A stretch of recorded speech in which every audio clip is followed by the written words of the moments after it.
Namaste. Welcome to channel Bharadosh. This is your Mark with a new story about another one of the 63 Nayanars.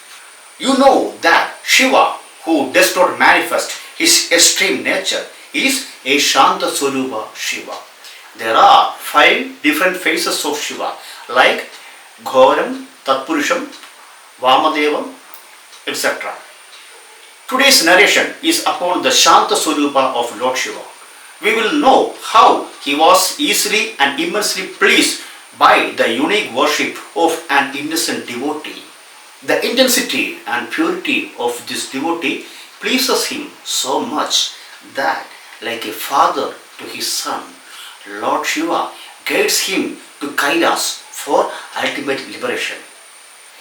Now I will narrate the story of this special Bhakta of Lord Shiva in the 6th century AD at Tiruchangamangai in Tondai Mandalam, approximately 5 kilometers from Kanji Managari. A child was born in a Vellala or agriculture family. From childhood itself, he was engrossed in the quest for truth. In this process, he came to Kanchipuram and joined the path of Buddhism. He explored all Buddhist principles and studied all their texts, but was unable to discover the path of liberation. Saakiya Nayanar then realized that it is only the path of Shiva that can lead him to the ultimate truth. He, however, did not want to create any friction with the Buddhist people, as they would not tolerate it if he would change to Shaivism.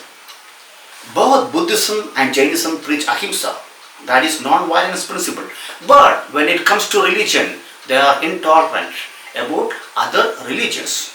This is violence and is against their religious principles. We know how Upper Savigal was brutally assaulted for following Shaivism. Why can't these people to be more liberal, accept all religions and stop trespassing into the territory of others? People should never be forced to follow any religion or belief. So, fearing a Buddhist blackash, he continued to live like a Buddhist while secretly worshipping Shiva and following Shaivite principles. Once, while traveling through a barren land, he found a small Shivalingam. He had a strong urge to worship the same, but neither was there any water, nor flowers or leaves present. There were only small stones strewn all around the area. So, being overwhelmed in his deep bhakti, Saakiya Nayanar picked up the stones one by one and, considering them as flowers, started offering them with the Panchakshari mantra.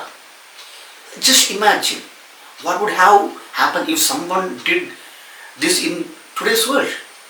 There would be an outrage with numerous debates and discussions in all TV channels. But in pure devotion, all discussions are useless. Lord Shiva was not accepting the stones. He was actually accepting the pure devotion of his devotee.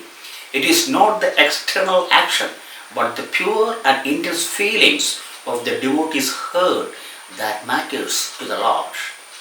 What goes on in a pure devotee's mind and heart, no one can know.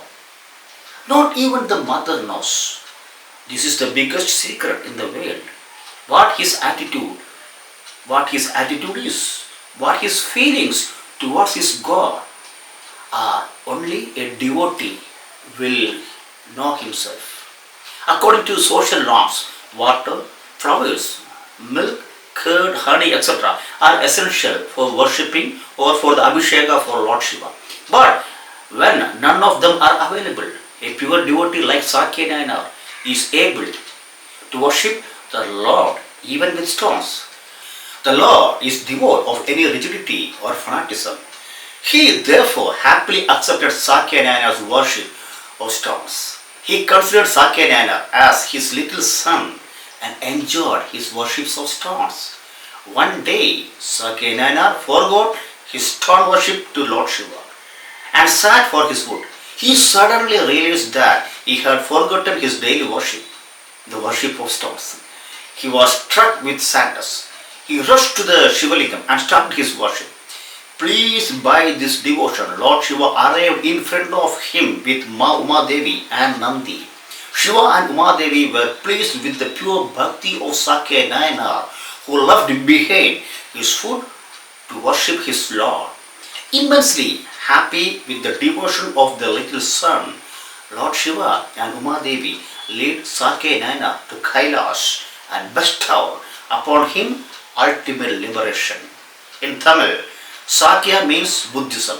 So Saakiya Nayanar means the Nayanar who was a Buddhist. His Jiva Samadhi is at his birthplace, Tiruchangamange. Now it is known as Koneri Koppam. The temple where the Samadhi is located is called Veeratta Natural Kovil. His Guru Puja is on Purana Nakshatra in Margari month. In Kanchipuram, we are familiar with Kanchi Kamakshi and Egambeshwara temple. But it will be a blessing if you can visit this temple too, as it is also the temple of one of the 63 Nayanars. That brings us to the end of this divine story.